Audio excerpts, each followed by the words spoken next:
इसलिए मिला ली क्योंकि उसके पास आपकी ताकत थी। आपकी जोरदार तालियों के साथ आदरणीय भाई संपत सरल जो आपके अपने कवि हैं, बुलाइए।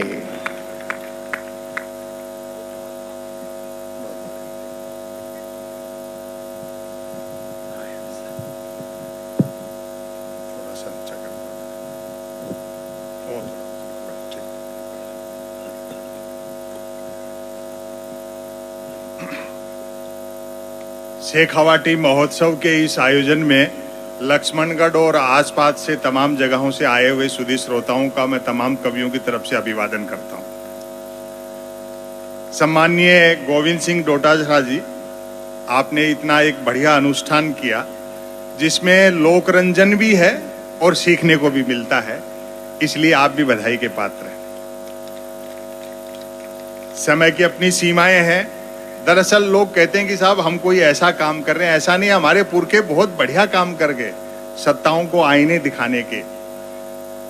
एक शायर का शेर है कि इसलिए नहीं चुनवाए तकदीर ने तिनके, हम हमारी जिम्मेदारी से भाग नहीं सकते, हम कवि लोग बच नहीं सकते। हम ये क्यों करते हैं कि इसलिए नहीं चुनवाए तकदीर ने तिनके कि जब बन जाए नशेमंद तो कोई आग लगा दे।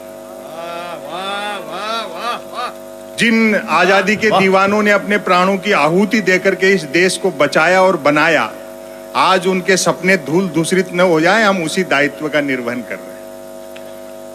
मैं कई बार आप लोगों के यहाँ आता जाता रहता हूँ, मिलता जुलता रहता हूँ। हमारा किसी पार्टी से कोई लेना देना और ऐसा कुछ है नहीं। मैं किसी कांग्रेस का या अदर पार्टी का कोई प्रवक्ता भी नहीं हूँ, लेकिन इतना कहना चाहता हूँ कि कांग्रेस सिर्फ राजनीतिक दल नहीं है, इस देश का डीएनए है। वाह, इस देश का स्वभाव है और जीवन में उतार चढ़ाव आते रहते हैं। और आपने ऐसा कोई पहली बार नहीं देखा। चोरी चोरा कांड से लेकर के 1947 तक महात्मा गांधी ने भी बड़े उतार चढ़ाव देखे। फिर मैं एक शायर का एक शेर कहना चाहता हूं कि होके मायूस ना आंगन से उखाड़ो पौधे, धूप बरसी है तो बारिश भी यहीं पर होगी। ये सब आते जाते रहते हैं, सब चीजें चलती रहती हैं। हर चीज की एक पटकथा होती है, कि स्क्रिप्ट होती है, और वो जब तक स्क्रिप्ट पूरी नहीं होगी तब तक चीजें बदलेंगी नहीं। मेरे व्यंग को समझना और मुझे दाद देना। अगर गब्बर सिंह शुरू में ही निपट जाता तो शोले 3.25 घंटे थोड़ी चलती। तो वो जिन्होंने जितने टाइम की स्क्रिप्ट लिखी है वो पूरा काम करेगा, और धैर्य के साथ में समाज का, देश का जो काम है वो हमको ईमानदारी से करते रहना चाहिए। गांधी नेहरू की विरासत आप सब लोगों के पास है। नेहरू में और मोदी जी में क्या अंतर है? नेहरू कहते थे काम ही पूजा है, मोदी जी कहते पूजा ही काम है। दरअसल मुझे क्या है कि मोदी विरोधी मान लिया गया, जबकि हम 14 के पहले इन लोगों पर व्यंग लिखते थे, और ये जब चले जाएंगे जो नए आएंगे उनके लिए भी लिखेंगे। मेरी इमेज तो ऐसी बना दी मोदी विरोधी की कि अगर मैं कह दूं कि मोदी जी विकास के दम पे दोबारा जीत के आए हैं तो भक्त लोग जूता निकालते हैं कि शर्म नहीं आती प्रधानमंत्री के बारे में झूठ फैलाते हुए।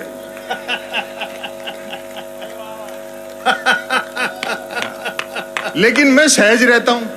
ये नौजवानों से भी निवेदन करता हूं, सोशल मीडिया पे एक आईटी सेल बैठी है जो आपको होमवर्क देने का काम करती है, उनके जाल में मत फंसो।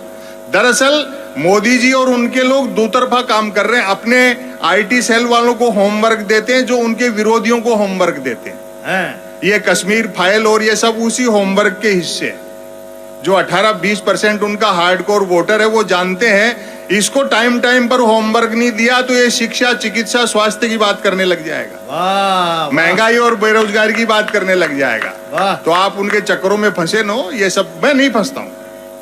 अभी जैसे मैं 12 तारीख से बिजी हूं और 4 राज्यों के चुनाव में भाजपा जीत गई, तो एक ने मुझे तंज किया, भक्त ने, बोले जीत गए योगी जी। मैं कहा इस बात की टेंशन तो मोदी जी को हो। तो होमवर्क मत ले वो इनसे। 2019 में जब चुनाव परिणाम आना सुनो और मोदी जी की पार्टी को बढ़त मिली तो गुजरात से मेरे पास एक व्यंग्य का फोन आया। मैं कितना सहज रहता हूं। बोले और सुनाओ क्या हाल चाल है, मतलब इतना व्यंग्य कर रहे थे फिर भी जीत रहे हैं। बोले और सुनाओ क्या हाल चाल है। मैंने कहा हाल चाल ठीक है और सुनाने के पैसे लेते हैं। बोले फिर जीत गए मोदी जी। मैं कहा अच्छा, हमको भी नया नहीं लिखना पड़ेगा। तो इन सब से होमवर्क मत ले हो आप, ये सब चीजें आती जाती रहती है। संकट है आइडियोलॉजी का, विचारधारा का संकट है, और इस देश में कोई संकट नहीं है। जैसे आप शुद्ध कांग्रेसी हैं तो अंतिम दम तक लड़ोगे, जीवन के उतार चढ़ाव जो भी आए। जैसे अशोक गहलोत जी 24 कैरेट कांग्रेसी हैं, वो अंतिम समय तक लड़ते हैं, हमने उनको देखा है। अपनी आइडियोलॉजी से समझौता नहीं करना चाहिए। अभी तो मैं पिछले दिनों एक कवि सम्मेलन में था, सामने एक विधायक बैठे थे, मैंने पूछ लिया, मैंने कहा जी कांग्रेस में हो क्या? बोलो नहीं, बीजेपी में है, कांग्रेस में घंटे भर पहले थे। ये स्थिति नहीं होनी चाहिए। और एक चीज और आप देखो कि बीजेपी इतना सब कर रही है, इतनी देश की दुनिया की बड़ी पार्टी अपने आप को मानती है, फिर भी आपकी पार्टी में कितना तोड़फोड़ करती रहती है। इसका मतलब उनका कॉन्फिडेंस लूज है, ये मान करके चलो आप। और अगर इसी तरह से कांग्रेसियों को तोड़ फोड़ के भाजपा ही शामिल करते रहे तो हो सकता है 2024 में बीजेपी का चुनाव चिन्ह हो हाथ के पंजे में कमल का फूल। थोड़ा सा मीडिया अपनी जिम्मेदारी नहीं निभा रहा है। मीडिया के बंधु यहां हैं, मैं उनसे माफी चाहता हूं, हालांकि ये काम उनको करना चाहिए। अखबार अब 3 चीजों के लिए पढ़े जा रहे हैं। गलती इनकी नहीं है, इनकी कलम जेब में रख दी और कैमरे कंधे पे लटका दिए और हाथ पीछे बांध दिए। वरना एक जो क्षेत्रीय लोग हैं, जो छोटे छोटे पत्रकार हैं, ये बड़ा काम कर सकते हैं। असली काम वो खेल कर रहे हैं जिनको राज्यसभाओं की मेंबरी चाहिए, जो बड़े बड़े मीडिया हाउस चलाते हैं। लोग डर के मारे बोल नहीं पाते, ये बातें कवि कहते हैं। अखबार 3 चीजों के लिए पढ़े जा रहे हैं, बिजली कटौती, उठावना और राशिफल। और रोज नए निकलते हैं। एक दिन तो अखबार के दफ्तर से 2 लोग आगे बोले, संपत सरल जी नया अखबार लॉन्च कर रहे हैं, आप भी ग्राहक बन जाओ। क्योंकि अखबारों का कोई पाठक तो बनता नहीं, ग्राहक ही बनते। 1 रुपए में 16 पेज। और जो मैंने जवाब दिया, 1 रुपए में 16 पेज। मैंने कहा भैया रुपया चाहे 1 की जगह 2 ले जाए, लेकिन 16 पेज खाली दे जाया कर। फिर मैंने रिसर्च की कि इतने अखबार बिकते कैसे हैं। तो अचानक एक दिन एक अखबार के दफ्तर से फोन आया, बोलो संपत सरल जी आज आपका नाम हमारे अखबार में छपा। मैं बड़ा खुश हुआ, जी आपका अखबार कहाँ मिलता है? बोले हमारा अखबार कोई होकर नहीं बांटता है, जिस किसी का नाम छप जाता है दिन भर वही खरीद खरीद कर बांटता है। जिस मीडिया को जनता के लिए मोमबत्ती होना था, वो सत्ता के लिए अगरबत्ती हो गया। प्रधानमंत्री कदम ताल भी करते हैं तो मीडिया वाले उसको मार्च पास्ट बताते हैं। टेलीविजन पे आप प्राइम टाइम पे बहस देखते हो, 4 जन बहस आते हैं, जैसे अवध के नवाब मुर्गे लड़ाते थे।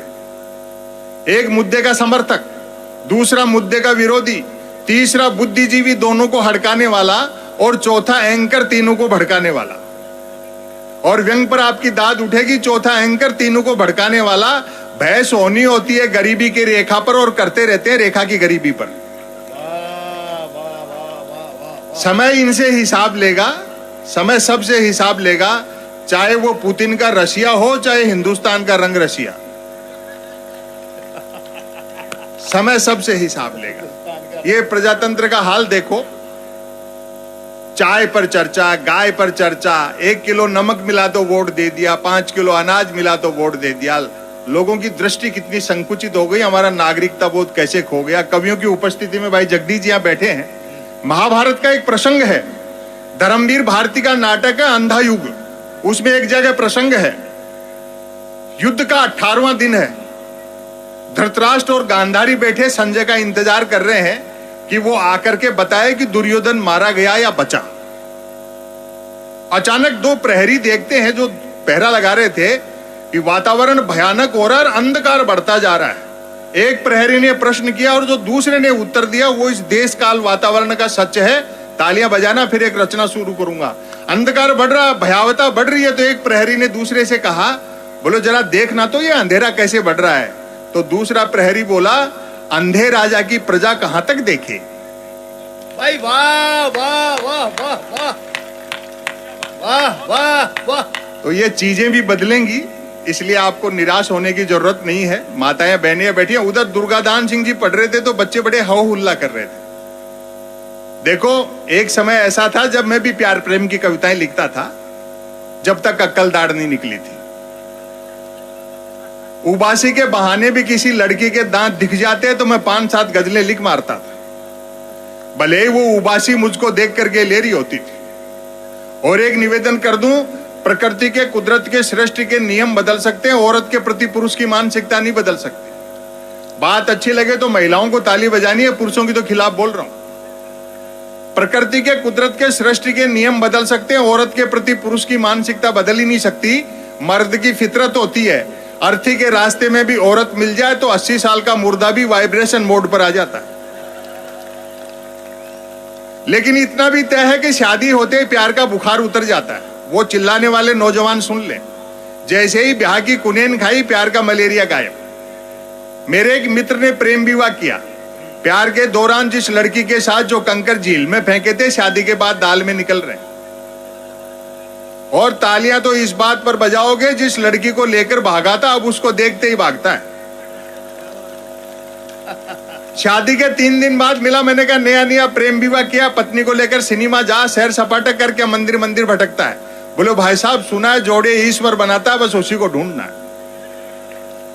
जब ब्याह शादी हो जाएगी तो इन सब की अक्ल आ जाएगी। पिछले 7-8 साल से कैसेट बज रहा है, डीजल पेट्रोल हमारे हाथ में नहीं है, रुपया अंतरराष्ट्रीय कारणों से गिर गया, भ्रष्टाचार महंगाई के लिए कांग्रेस जिम्मेदार है, बाकी सारी समस्याएं नेहरू छोड़ गए, फिर भी कोई दिक्कत हो तो पाकिस्तान चले जाओ। तो ऐसी चीजों को सीरियसली मत लिया करो, उसका मर्म जनता जानती है। लोग कहते हैं कि साहब पार्लियामेंट तो पार्लियामेंट, लाल किले से भी झूठ बोला जा रहा है। बड़े विद्वज्जन यहाँ बैठे हैं, उर्दू अदब के लोग बैठे हैं। मुश्ताक अहमद यूसुफी साहब ने बड़ी मार्के की बात कही है, बोले पार्लियामेंट तो पार्लियामेंट, लाल किले से भी झूठ बोला जा रहा है। तो यूसुफी साहब ने लिखा है कि बोलने वाला और सुनने वाला दोनों ये जानते हो कि ये झूठ है तो ये गुनाह नहीं है। जब सारा हिंदुस्तान सब जान रहा है तो काहे को माथा लगाना। लेकिन आप लोगों की एक बात माननी पड़ेगी जो मुझे अच्छी नहीं लगती, एक आदमी को टारगेट बहुत करते हो आप। भाई मोदी जी के हाथ धो के पीछे पड़ गए और कुछ नहीं तो उनकी डिग्री पे सवाल उठा दिए। जब सैटेलाइट लॉन्च होकर के अपनी कक्षा में स्थापित हो गया और धरती के चक्कर काट रहा है, फिर क्यों डिजाइन पे बहस कर रहे हो? हालांकि बाद में उनकी पार्टी के 2 बड़े लोगों ने बाकायदा प्रेस कॉन्फ्रेंस करके प्रधानमंत्री की डिग्रियां दिखाई, तब जाकर इन विरोधियों के मुंह बंद हुए कि हमारे प्रधानमंत्री ने न सिर्फ एमए कर रखा है बल्कि बीए भी कर रखा है। और अभी ये राज बिहारी गौड़ पूछ रहे थे, बोले क्यों भाई साहब, जब प्रधानमंत्री इतने पढ़े लिखे हैं तो मैट्रिक भी करी रखी होगी। तो जब चीजें ऐसी हैं तो इन सब चीजों को माइंड नहीं करना चाहिए। बात कर रहे थे शेखावाटी की, अब मैं खुद शेखावाटी को हूं जी, तो आपने तो आदमी भैया ये सहज रह भी में ही हास्य है। 70 साल को बूढ़ो आदमी डॉक्टर का करने गए, बोले डॉक्टर साहब घुटना में तकलीफ है। डॉक्टर घुटना चेक करके एक पर्ची लिख दी, बोले बाबा जी दोनों टाइम रगड़ जो। वो पर्ची देख करके पूछो डॉक्टर साहब लिखेड़ी कि बिना लिखेड़ी कौन सी तरफ से रगड़नी है? लेकिन शेखावाटी को आइए बोले ना भाई थे सरकार के खिलाफ, यहाँ बोले यार डरबागी की बात थी। शेखावाटी को आदमी तो भैया बात पट्टा फोड़ बोले, चाहे कोई भी हो, बात कहनी तो कहनी। 65 साल की विधवा डॉक्टर का करने की, बोल डॉक्टर साहब आंखें में तकलीफ है। डॉक्टर आंख चेक करके बोले माता जी ये बीमारी को एक ही इलाज है कि आंखें में घर में हाथ से उपाड़ेड़ो काजल गालो। बा बोली बेटा गालो, 45 बरस पहले रो रो काटो। तो आपा सच ने बोलांगा तो कौन बोलेगा जी? ये माता बहन बैठी, कई बार जी कोई भी यहाँ की चीज हो जाए, तारो लाग गो, शुभ काम कौन हो, मांगलिक काम कौन हो, तारो लाग बना अपने देश की भाषा में बोलो तारो डूबनो। अब एक नई नई बहू बिचारी पीर जाने के लिए बैठी, तारो डूब बाड़ो। अच्छा तारो कब डूबे कोई बात के लिए आपकी सासू ने पूछ भी नहीं सके, क्योंकि तारो भी का जेठ जी को नाम। तो एक दिन परेशान होकर के अपनी सासू ने पूछे, बोले सासू जी हो जेठ जी को नाम कब डूबे वो? तो सासू बोली बहू बीननी तो आई जी थी नहीं डूब गो। अच्छा एक मैं थाने अंतिम बात बताऊं, रचना सुनाबा सु पहले इन्हें थे मोदी जी सु और अडवाणी जी सु मत जोड़ जो। हाँ मन मालूम है जोड़ोगा थे बैठे।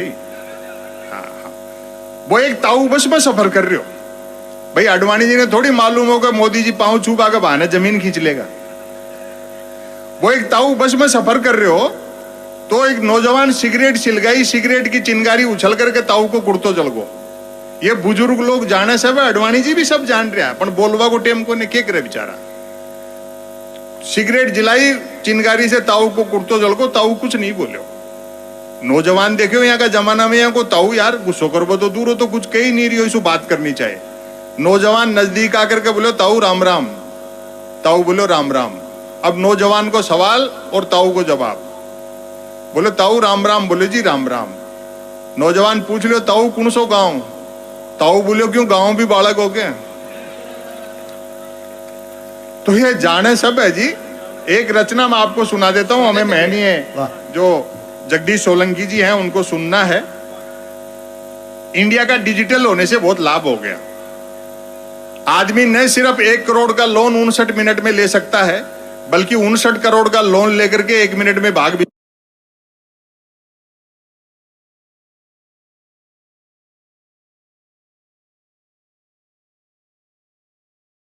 आपको बहुत बहुत धन्यवाद।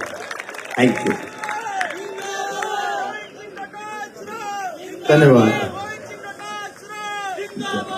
प्रधानमंत्री जी आए थे शिंजो आबे जापान के 2015 में, तो मोदी जी ने बुलेट ट्रेन के समझौते पे हस्ताक्षर किए और अगले दिन शिंजो आबे को बनारस ले जाकर के 3 घंटे तक गंगा आरती दिखाई। तो शिंजो आबे बोले मोदी जी, जब आप लोगों के पास इतनी फुर्सत है तो काहे को बुलेट ट्रेन चला रहे हो। निरर्थकताओं से पाट दिया पूरे देश को, सबको धंधे से लगा रखा है, जो बुनियादी मुद्दे वो गायब हैं। तब मैं एक रचना आपको सुना देता हूं, छोटी सी रचना। स्वागत है। रचना का शीर्षक है मन की बात। एक शब्द से किस तरह व्यंग निकलता है, मोहब्बत चाहता हूं आपकी, देखिए। शरद जोशी जी, केपी सक्सेना जी व्यंग पढ़ते थे, मैं उसी परंपरा का निर्वहन करता हूं। मन की बात। कोई कुछ भी बात करे, बात कुल 2 ही प्रकार की होती हैं, एक काम की बात और दूसरी मन की बात। यदि आप मेरी इस बात से सहमत नहीं हैं तो फिर आपकी अलग बात है। वाह। एक आदमी ताली बजा रहे हैं, आप भी रहने दो। नहीं ऐसे लगता है ना पूरी भीड़ का लोड अकेले आदमी पे आ गया। यूं तो बात काम की हो या मन की होती, दोनों बात ही है, लेकिन दोनों में बेसिक डिफरेंस ये होता है कि काम की बात में मन नहीं होता और मन की बात में काम।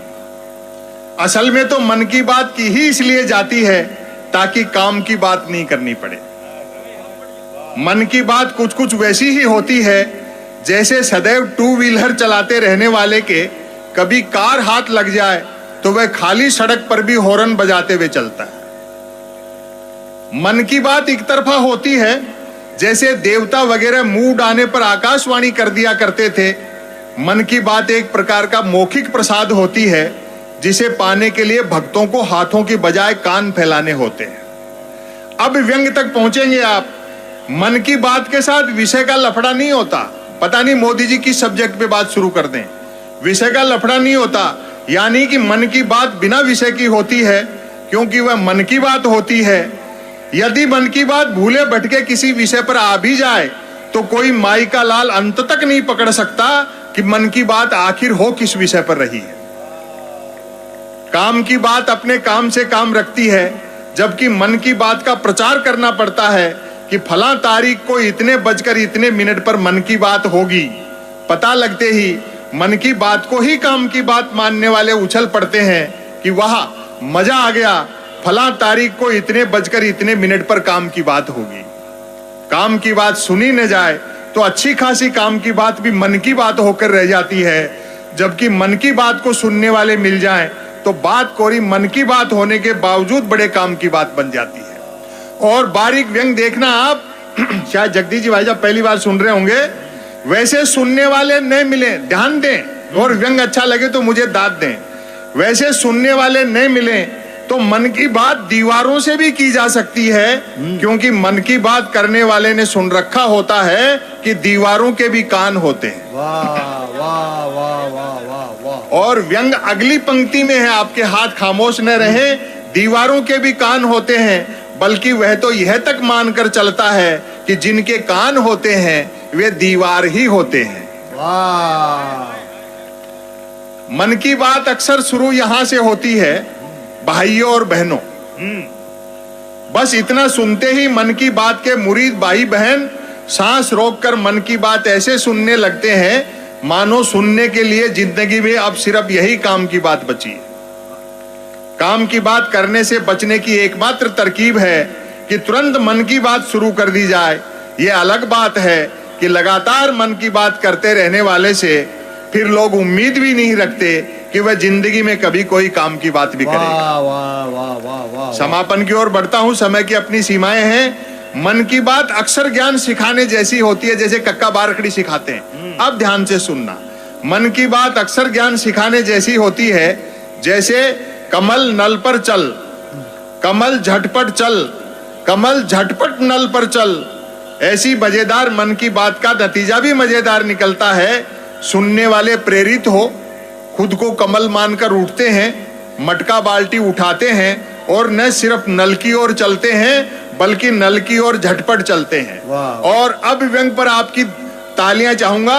वहां पहुंचकर माथा पीटते हैं कि हाय, नल से तो पानी नहीं हवा निकल रही है, अर्थात नल तो कमबख्त खुद मन की बात कर रहा है। वाह वाह वाह वाह। देखो कितना खूबसूरत व्यंग समझ रहे हैं, सुन रहे हैं।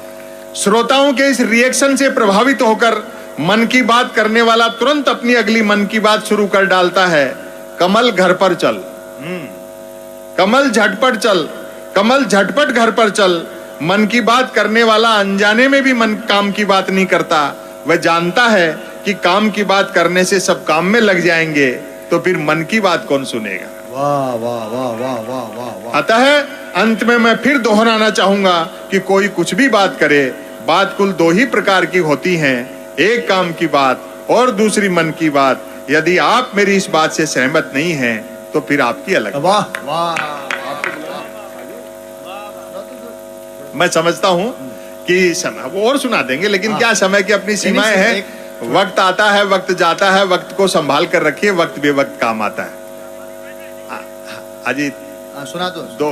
दो बड़े कवि और बैठे हैं। नहीं आप उनको भी एक सुना दो।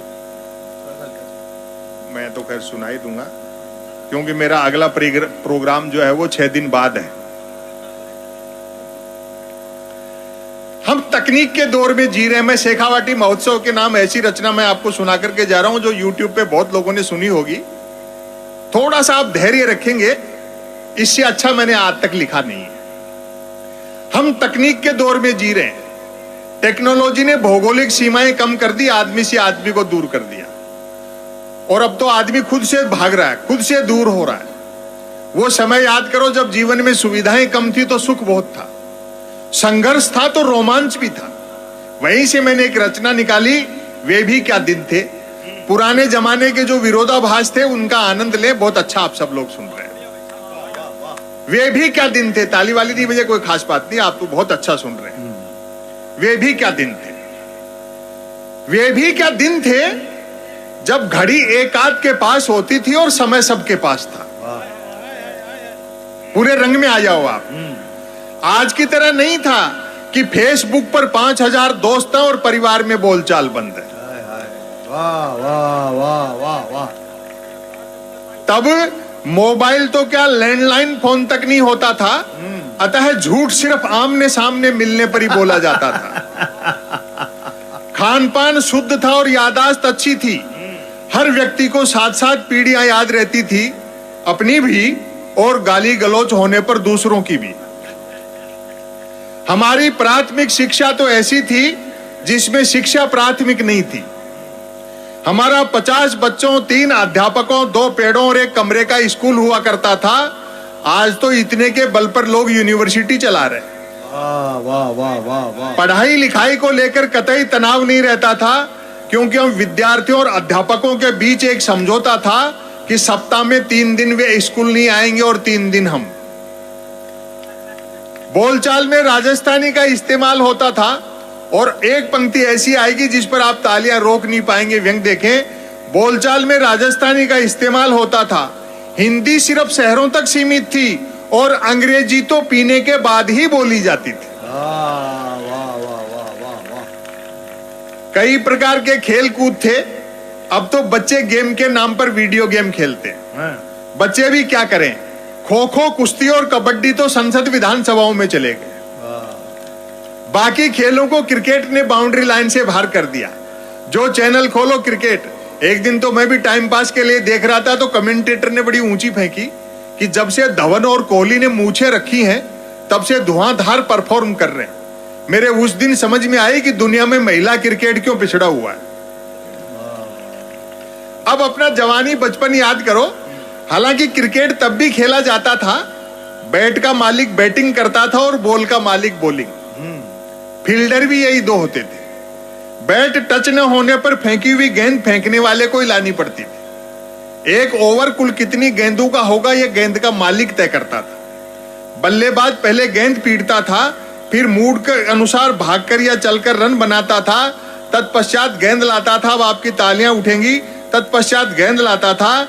ऐसा भी होता रहता था कि बल्लेबाज की दिन भर गेंद लाने की इच्छा नहीं रहती थी और वह दिन भर रन ही बनाता रहता था।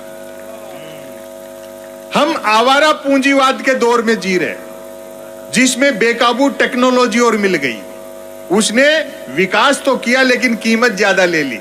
बड़े लोग यहां बैठे हैं, बचपन जवानी याद करो। 2 जोड़ी कपड़े होते थे, एक पहन लिया, दूसरा धो के सुखा दिया। वो भी परिवार में किसी की बड़े फिट, भाई के फिट करा लिए, चाचा जी के फिट करा लिए। प्रेस भी तकिए के नीचे दबा के करते थे।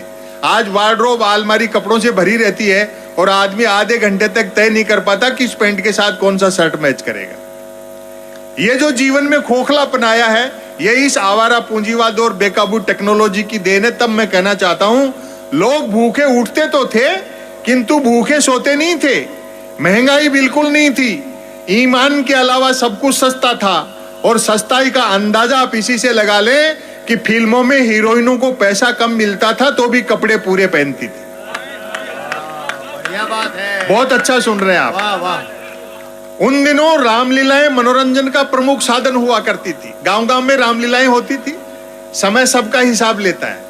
भले आदमी आडवाणी जी को आज समझ में आ गया ना कि राम किसी मठ में नहीं घट में रहते हैं। इनको भी समझ में आएगा। एक सिस्टम है जो आदमी का इस्तेमाल कर रहा है। उन दिनों रामलीलाएं मनोरंजन का प्रमुख साधन हुआ करती थी, जिनमें महिला पात्रों का रोल भी पुरुष ही किया करते थे। रामलीला वालों का गले मिलने और गले पड़ने का समय अलग अलग होता था। रामलीला मंडली गांव की धर्मशाला में ठहरती थी। हम बच्चे दिन में धर्मशाला में जाकर देखते थे कि गत रात ही एक दूसरे के जानी दुश्मन रहे बाली और सुग्रीव साथ साथ ताशपत्ती खेल रहे। शूर्पणखा मंथरा के लिए चाय बना रहा है और हर पुरुष की जो घर में औकात है, चटाई पर बैठा रावण रात को आरती में आए पैसों का हिसाब मंदोदरी को दे रहा है। यहीं आकर के मंजिल का पता मालूम होता है। वो मोदी जी ने भी एक ही बार ऊंची छोड़ी थी कि मेरा सीना 56 इंच का है। मैं कहा भैया शादी करके पत्नी को भूलने की सुविधा होती तो हमारा भी इतना ही होता। लोग पैदल चलते थे और पद यात्राएं करते थे, जो कि पद प्राप्त करने के लिए नहीं होती थी। कुछ एक के पास साइकिलें होती थी जो 4 रोटियों में 40 का एवरेज देती थी। कारें मोटरसाइकिलें तो छोड़ो, बसें तक गिनती की हुआ करती थी। जहाज और हवाई जहाज तो हम किताबों में देखते थे और कॉपियों के बनाते थे। याद आती है वे मीटर गेज की कोयले के इंजन वाली गाड़ियां। तय करना कठिन था कि ट्रेन और यात्रियों में कौन किसको ढोरा है। उनकी स्पीड का तो यह हाल था कि घंटे आध घंटे का सफर होता था तो भी लोग 3 वक्त का खाना बांध कर चलते थे। ट्रेन में चढ़ने में जितना पसीना आता था, उतरने में उससे अधिक आता था। यात्री काठ की सीटों पर काठ के उल्लू बने बैठे रहते थे। और भारतीय मनुष्य का मनोविज्ञान देखना और पकड़ लो तो मुझे बताना भी। यात्री काठ की सीटों पर काठ के उल्लू बने बैठे रहते थे। डिब्बे में डफली वालों का गाना बजाना चलता रहता था। खड़े यात्री भजन पसंद करते थे और जिन्हें सीट मिल जाती थी वे गजल। लोग फरमाइशें करते रहते थे और डफली वाले गाते रहते थे। डफली वालों को पैसा देने का वक्त आता था तब फरमाइशें करने वाले खुद गाने लगते थे। और अगली पंक्तियों पर फिर आप तालियां रोक नहीं पाएंगे, क्योंकि यात्री को सामान की भी स्वयं ही रक्षा करनी होती थी। अतः खाली हाथ चढ़ते थे तो भी सामान लेकर ही उतरते थे। और समापन की ओर बढ़ता हूं। चिट्ठी पत्री का दौर था। SMS ईमेल वाले क्या जाने पत्र लेखन का स्वाद। हमारे एक बड़े शायर हैं उदय प्रताप सिंह जी, जो समाजवादी पार्टी के सांसद भी रहे। उनका एक शेर है कि मोबाइलों के दौर के आशिक को क्या पता रखते थे कैसे खत में कलेजा निकाल कर। चिट्ठी पत्री का दौर था, SMS ईमेल वाले क्या जाने पत्र लेखन का स्वाद। पत्रों में व्याकरण अशुद्ध होते हुए भी आचरण शुद्ध होता था। मैंने तो स्वयं कई बार अपने पिताजी को चरण स्पर्श की जगह आशीर्वाद लिखा है। खत लिखता हूं खून से स्याही न समझना, अर्थात प्रेम पत्र लाल स्याही से लिखकर अपने खून से लिखा बताने का रिवाज तब भी था, परिणाम भी वैसा ही निकलता था। जिन्होंने वैसे प्रेम पत्र लिख लिख कर कबूतर उड़ाए थे, आज बेचारे शादीशुदा और तोते उड़े हुए हैं। शादी से याद आया, तब शादियों में व्यर्थ का धूम धड़ाका और दिखावा नहीं होता था।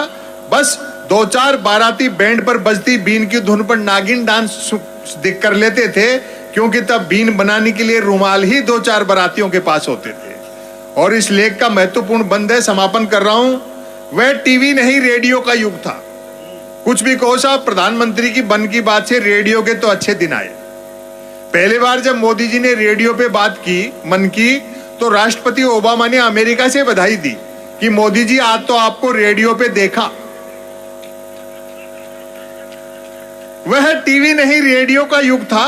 व्यक्ति बंदूक भले ही बिना लाइसेंस के रख सकता था, किंतु रेडियो के लिए लाइसेंस अनिवार्य था। याद आते हैं अमीन सयानी का बिना का गीतमाला, जसदेव सिंह की हिंदी कमेंट्री, कृष्ण कुमार भार्गव, देवकी नंदन पांडे और रामानंद प्रसाद सिंह के समाचार। और अब आपकी दाद मिलेगी, गर्दन झुकाकर बीबीसी तो ऐसे सुनते थे जैसे आज बीबी से सुनते। अंतिम पंक्ति में पढ़ रहा हूं, समापन पर तालियां बजा देना, वरना इसको फिर शुरू कर सकता हूं। सच है, ये पंक्ति साथ रखना, बच्चों को सुनाना। हमने क्या खो दिया, कितनी कीमत दे दी। सच है, गन्ने का रस सूख जाए तो वह लाठी रह जाता है। तब हमारा जीवन कछुए की तरह था, आज हम खरगोश की तरह दौड़ रहे हैं, अर्थात भाग सब रहे हैं और पहुंच कोई नहीं रहा।